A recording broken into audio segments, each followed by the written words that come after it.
Alright सिद्धि जी, yes sir. तो पिताश्री ने कहा था CCS है, कॉन्फिडेंस की बात हो गई, क्रिएटिविटी और स्ट्रेंथ रहेगा।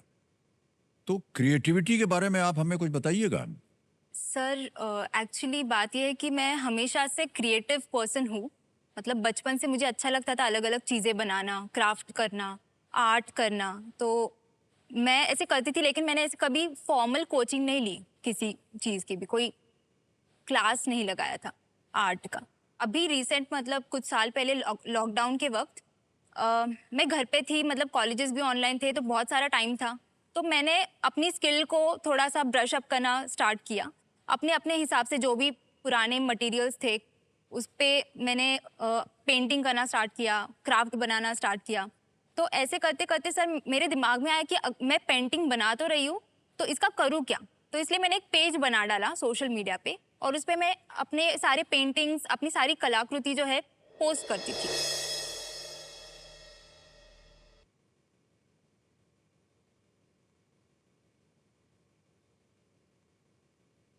तो धीरे धीरे पहले शुरुआत में तो रिस्पांस नहीं आया, लेकिन धीरे धीरे बहुत उसका रिस्पांस बढ़ते गया और लोगों ने कहा कि हमें पेंटिंग्स बेचो और हमें सिखाओ।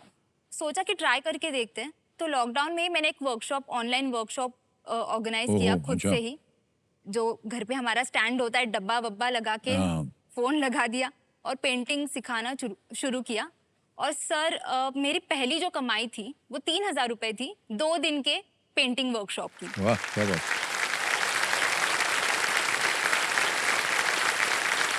और सर एक पेंटिंग हमारे महाराष्ट्र में, मतलब हमने भगवान ही मानते छत्रपति शिवाजी महाराज, तो उनकी पेंटिंग भी मैंने बनाई थी और ओह, मैंने अपने पापा को गिफ्ट दी थी उनके बर्थडे पे। वाह, मतलब वो हॉल में लगाना चाहते थे, तो well done।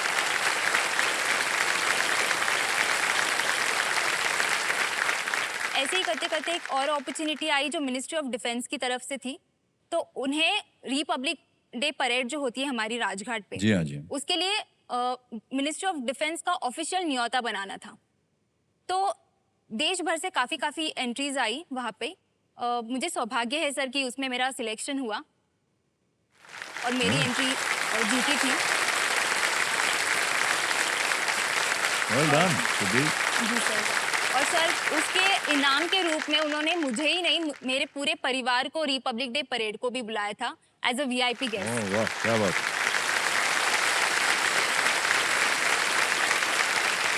अच्छा, ये दो चीजें जो हैं ये निकल गई हैं, एक बचा है स्ट्रेंथ। जी अब चर्चा कीजिए, ये स्ट्रेंथ क्या है। सर, मुझे देख के लगेगा तो नहीं किसी को, लेकिन मैं कराटे ब्लैक बेल्ट भी हूँ।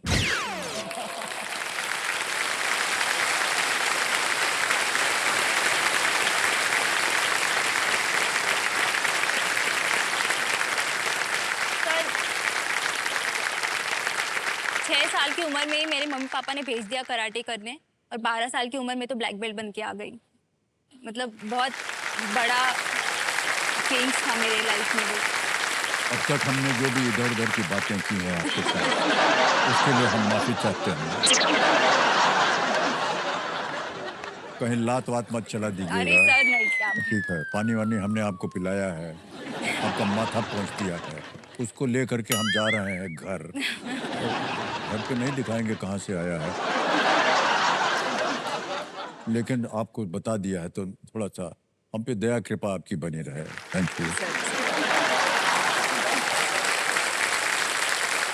अच्छा, जितने लोग हमारा कार्यक्रम देख रहे हैं, भाई साहब अगली बार इनसे मिलिएगा, सोच समझ कर बात कीजिएगा, बहुत तमीज के साथ आइएगा, नहीं तो उठा के पटक देंगे। ओके, स्ट्रेंथ की बात हो गई, क्रिएटिविटी की बात हो गई, कॉन्फिडेंस की बात हो गई, इतने सारे गुण हैं आपके पास, यहाँ क्या कर रही हैं आप? Alright. अब आएगा आपके सामने 11वां प्रश्न। 7.5 लाख रुपए मिलेंगे, लीस्ट रिस्क वाला होता है, जी। इसे खेलिएगा चाहे जो भी हो जाए। 3 लाइफलाइन जीवित है आपके पास। 11वां प्रश्न, 7.5 लाख रुपए आपकी स्क्रीन के ऊपर ये रहा।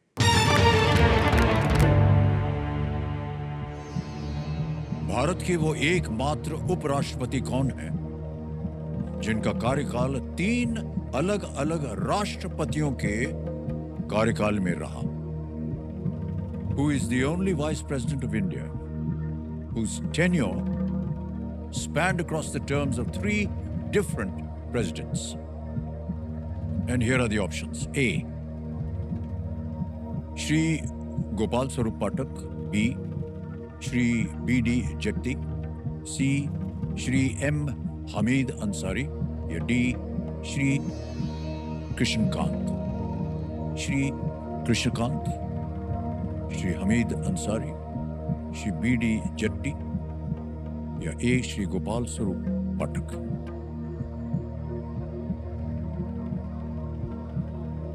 सो वाइस प्रेसिडेंट्स की बात हो रही है.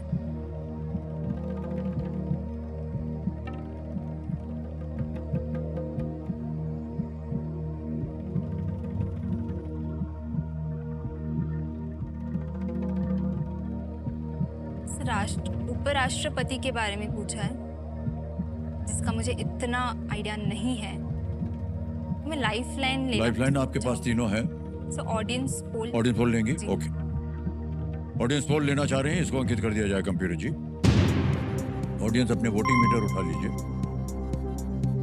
और आपका समय शुरू होता है अब.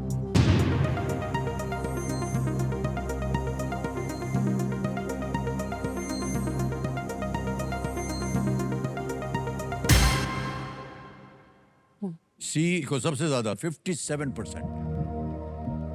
ए, बी और डी को मिला है 22, 14 और 7. क्या करना चाहेंगे? सो विश्वास रखूंगी ऑडियंस पे. करेंगी? जी सर, ऑप्शन सी लॉक कीजिए. सी पे कह रहे हैं ताल लगाने के लिए. Well played, audience is the right answer. Thank you.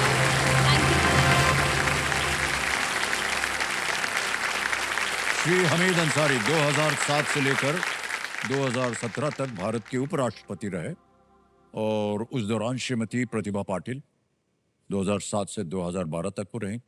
Shri Pranab Mukherjee 2012 से 2017 राष्ट्रपति थे और श्री रामनाथ कोविंद जी जो 2017 से 2022 भारत के राष्ट्रपति रहे. तो तीनों राष्ट्रपतियों के साथ श्री हमीद अंसारी जो थे वो उपराष्ट्रपति रहे.